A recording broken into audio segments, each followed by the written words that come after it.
இப்போ ரீசெண்டாக ஒருத்தர் பேசுகிறத நான் கேட்டேன். எப்படின்னாக்கா, அவர் என்ன சொல்றாருனாக்கா, 3 இடத்துக்கு நீங்க தவறாம போயிட்டு வரணும்.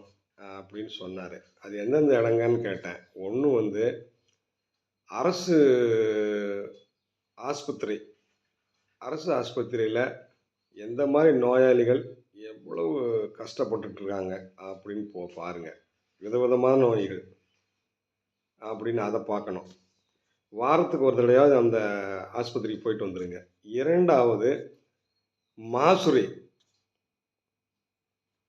அந்த பிண அறைன்னு சொல்றாங்கல்ல, போஸ்ட்மார்டம் பண்ணுவாங்க.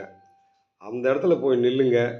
அப்ப எத்தன பேரு சின்ன குழந்தையிலேருந்து வயதானவர் வரை இறந்து போஸ்ட்மார்டம் பண்ணி அந்த பாடிய வாங்குறபோது, அவங்க சொந்தக்காரங்க பேசுகிற பேச்சு, இதெல்லாம் கேட்டு பாருங்க. அழுகுரல்.